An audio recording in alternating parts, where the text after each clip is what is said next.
New York has a brand. And when people see it, it means something. You know, when we go there, it's not, Kansas doesn't have a brand. When you go there, okay, you're from Kansas. No. Well, you know what? Come on, this is New York. I'm the mayor of the most important city on the globe. And a few moments later. I don't, weigh into immigration issues, border issues. I have to provide services for families that are here, and that's what we're going to do. And that's what our responsibility as a city. I'm proud that this is a right to shelter state, and we're going to continue to do that. Many months later. So how much are you asking for? What are you asking the government for? In terms of dollars, how much are you asking? Well, in the 3 years, this is a $12 billion price tag. So far, we have $100 million, a little over $100 million that we received. This is their issue. This is a national issue, and it should be treated as such. And that's why the governor of Massachusetts stated should not be pushed on the states. New York City is the economic engine of this entire state and country. If you decimate this city, you're going to decimate the foundation of what's happening. Okay, so $12 billion. That's what New York City is asking for. That's what their jackass of a mayor is asking for. That's what he wants the residents, the taxpayers in Kansas and in other flyover states. He wants them to pay $12 billion for his problems, for his issue. I guess the most important city on the planet can't handle it? Yeah, this guy has a lot of nerve. Remember, it used to be cool to be a sanctuary city. It used to be cool to flip the bird to the feds, for these mayors to go into open rebellion against the president, because the president then was Donald Trump. So all these leftist radical mayors, they wanted to show each other and show the world just how far off the deep end they've fallen. So let's look at this clip here. Libby Schaaf, former Oakland mayor, whatever her name is, however you pronounce it, full-blown open rebellion against the feds because she wanted to show the rest of the left that she hates Donald Trump.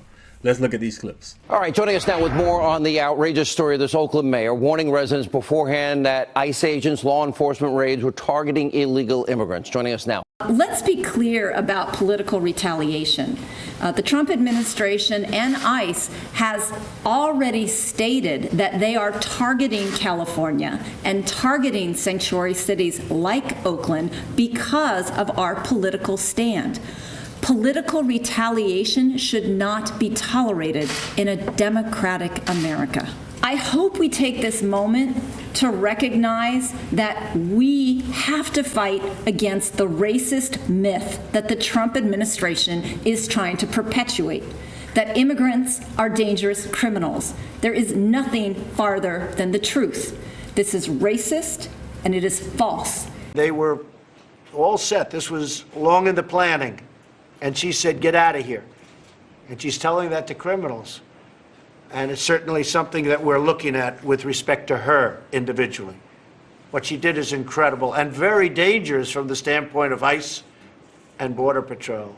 Very dangerous. She really made law enforcement much more dangerous than it had to be. So now I just have one question. Where's all the energy now? Where is all that energy when you talking all that crap? Keep ICE away. We don't need the feds. The president needs to stay out of our business. But now you begging the feds for help. Let's read about it. Let's read a little bit about what's going on in New York. Article from Politico. Eric Adams begging for money after talking about how great they were. Mayor Eric Adams on Wednesday sharpened his appeal for state and federal aid by presenting steep new cost projections for the tens of thousands of migrants in New York City's care. If we don't get the support we need, New Yorkers could be left with a $12 billion bill. Well, you shouldn't have to have that bill in the first place because there are federal laws against illegal immigration. ICE, their job is to enforce these laws. But what do y'all sanctuary cities do? What do mayors like you do? Y'all stick out your nose, flip the bird to the feds and say, we're sanctuary city. We don't give a damn about these federal laws. We don't give a damn about ICE. If an illegal immigrant comes here, we're going to protect him. We're going to take care of him. We don't give a damn if he's MS-13. We don't care if he's a terrorist from Afghanistan, an African warlord. Bring him here. Come one, come all. Screw the feds. So now you guys are dealing with this problem. $12 billion because you guys openly declared to the entire planet that you're a sanctuary city and the federal laws don't matter. As long as they can get to New York, Nueva York, as long as they can get there, they're going to be fine. They're going to get shelter. They're going to be protected. So, hey, pay for it. This is your design. This is a problem you created. So stop asking Kansas to pay for your bill. You got a big brand, right? Come up with some money. He said in a formal address to the public from City Hall, the $12 billion is the estimate by summer of 2025 if the flow of migrants continues apace with current numbers, Adams said. Administration officials had previously forecast that the cost will reach more than $4 billion by next summer. It's so much other stuff you can be using this money for. The people who actually pay taxes. New York has a lot of problems. You got homeless veterans. You got people who need psychiatric help out there. You have families who falling on hard times. You have schools that need repair, especially in these piss poor neighborhoods. You have so much stuff that you can spend this money on. But here you are creating problems. Now you're spending this $4 billion a year on stuff that you didn't plan to. Because you talked all this crap, but you didn't think the problem was going to hit you. The new estimations of $4 billion annually for 3 years is a significant portion of the city's budget, which is currently $107 billion. By comparison, the New York Police Department's annual budget this year is $5.8 billion. Damn, so more than 2/3, what's that, close to 70%, somewhere in that range of what the police department gets. And you know how huge NYPD is. So you're damn near paying for a second NYPD. And most of this money, I mean, this $4 billion a year is pretty much going into a black hole. So you're giving it to these people who come here illegally, but not much is coming back. Like, you have a few people where the money is recycled back into the economy, like the people who work in the hotels or the shelters. So they're getting paychecks, so they're spending their money back into the economy. But for the most part, all this stuff that you're buying for these illegal immigrants, a lot of it is just gone. It's not really to build up the city. It's just a black hole.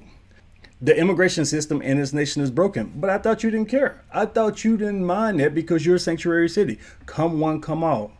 Don't be switching up on us now. It has been broken for decades, Adams says, declaring today New York City has been left to pick up the pieces. Yeah, pick up the pieces of your own problems. Nearly 100,000 migrants have arrived to the city since the spring of 2022. Damn, it's a whole city, Adams said. While tens of thousands have moved on from the city. No, they haven't just moved on from the city. They've been pushed out of the city because what Adams has been doing is busing. So Texas and Florida will bus them up there to New York. Then Adams, he'll try to bus them to other cities outside the New York City area.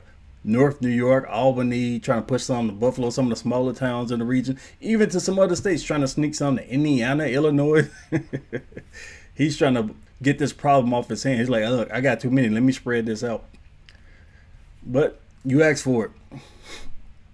With new arrivals expected, the number of those remaining in the city shelters and emergency housing facilities could balloon to 100,000. Damn, 100,000 people living in emergency housing facilities. We're past our breaking point, the mayor said. Still, he vowed not to close the doors on those who needed shelter. New York City is legally required to provide beds and care in a timely manner under its unique right to shelter law. So they kind of boxed themselves in because they were looking at the homeless that they already had before this whole thing started. So they made this law to try to get people off the streets. But at the same time, they shot themselves in the foot by saying, come one, come all. Didn't expect it to happen because it's easy to talk all this crap when you're in the north, when you're at the top of the country, far away from the southern border. So when a massive influx, 10,000 illegal immigrants per month hits you, you're overwhelmed, but you're still boxed into this right to shelter law. So you have to house these people.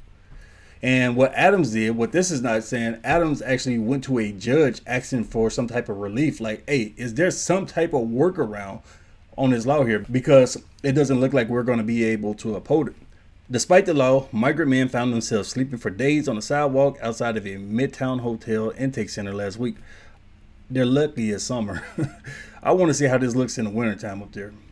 The images were circulated on social media and received national news coverage. While those using cardboard boxes as beds have been limited to single adults, An administration official told Politico last week that families with children may soon be on the street for lack of space. More than $140 million in federal funds have been allocated to New York City for support of migrants. Officials with President Joe Biden's administration have noted to Politico that Adams and members of New York's congressional delegation met 2 weeks ago in Washington with Homeland Secretary Alejandro Mayorkas. Yeah, that guy's trash.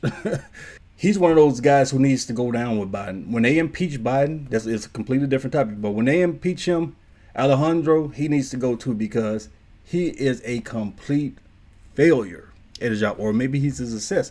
Maybe this whole thing is planned. Maybe they want all of these people to flow into the country. A DHS team is currently in New York City to assess the crisis. Governor Kathy Hochul's administration has provided state-owned sites for migrant shelters, including the Creedmoor Psychiatric Center in Queens, and will reimburse the city for the cost of operating other facilities. Yeah, Kathy Hochul, the hand-me-down governor. Because when she first got in office, they were touting her, oh, she's the first woman governor, even though she wasn't elected governor. She got that position because they ousted Andrew Cuomo for alleged sexual harassment, even though we all know it was really because he was an absolute failure when it came to COVID-19. But that's a different story. So she plans on reimbursing them for running certain facilities. But here's my thing. You're the governor of New York. Most of the tax money for New York State comes from New York City. Well, yeah, you have other cities, but the state of New York is pretty much New York City. So she's talking about, yeah, I'm going to use some of the money to help y'all, but it's most of their money anyways. More money will be required from the state of New York, and I knew that, Hochul told reporters Wednesday after an unrelated event in Brooklyn. And I've been talking about that even prior to the adjustments in the mayor's estimates on the costs. Yep, taxpayers, this all y'all. All y'all. She said the state budget includes $1 billion towards housing, National Guard assistance, and legal services for migrants. Damn. This is why they keep coming up here, because these people talk. Latin America, in Africa, Middle East, Chinese, all these people coming into the country illegally, they know the game. They know that these taxpayers, these people put governors and mayors in power who are willing to spend billions and billions of dollars on them. They come here illegally and they get all kinds of legal services. You got the National Guard out here assisting. What exactly is the National Guard doing with these people? I'm very curious to know. And they're living in luxury hotels, getting free food, PlayStation, Nintendo Switches I saw, and all that stuff. So as long as you do this stuff right here and you publicly declare we're going to do this, we're going to make sure everybody has a bed, we're going to make sure y'all are fed, children won't be on the streets, they're going to keep coming. You have to disincentivize this stuff. Hochul said state leaders continue to scout for sites for large-scale housing. So what they're doing is they're asking the feds, hey, look, you guys have federal properties up here in New York, so y'all need to give them up. So she floated the idea of using the JFK airport, some of the hangars there. Can we just put some beds and mats in the hangar in an airport so these illegal immigrants can have somewhere to sleep? And then there's some other abandoned airfield up there. She wants to use that. So she's just trying to come up with all types of places. And there are even office buildings that belong to civilians, businesses up there. Mayor Adams is looking for some type of workaround so he can get some of these migrants into private office space. She says she's been in constant contact with Adams as well as the White House, pressing them, like City Hall has, for mechanisms to allow migrants to work legally. So if you succeed in that, it's going to make the situation worse. You're not understanding. You're incentivizing. Look, come up here. You're going to be fed. You're going to be housed. You're going to be given PlayStations and cell phones. And we're also going to give you a work permit. So you're basically a U.S. citizen on welfare at this point. And in fact, you're receiving more than normal welfare people receive. In pleading Wednesday with Biden for more help for the newcomers, Adams invoked the president's predecessor. As President Obama said, the mayor said, we were once strangers too. Here we go. I'm constantly hearing this argument. Well, this land used to belong to Native Americans and all of that. So I'm not even going to talk about that too much. I'm going to say, yeah, we were once strangers too. But here's the thing. These strangers, these illegal immigrants, there are pathways to come in legally. When you make a statement like that, you're talking as if the country is completely closed off when it's not. These people can apply to become U.S. citizens. They can apply for visas. They can try to come into the country legally, but they don't want to.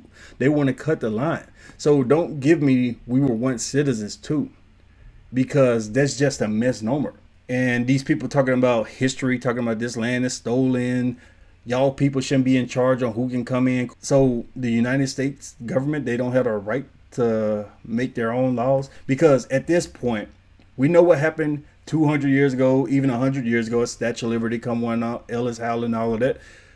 But at this point, the country is well established and they have long established immigration laws. So when you try to say crap like this, you're basically saying, well, anybody on earth should just be able to come in. People came in 200 years ago when it wasn't even the United States. People came in 100 years ago and they arrived at Ellis Island, and we all know those stories. But it's the 21st century. We're in a different time.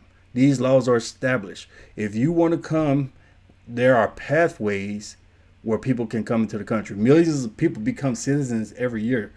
There are legal pathways, but these people just don't want to pay it. They don't want to wait in line. They're impatient. They're economic migrants. They're trying to get free stuff.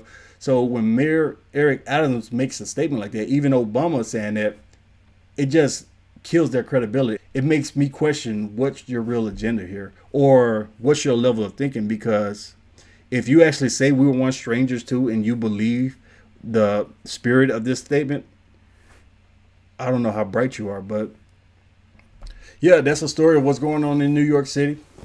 Self-inflicted, just like Chicago, being overrun. Well, some people down there in Texas said they're not overrun yet. They've only seen a piece, a fraction. But as long as they keep pushing these policies, giving handouts, it's going to continue. So let me know what you think. Leave me your comments below. Share the video. Thanks for watching. Do you remember that one night when we fell in love? What we had felt so right.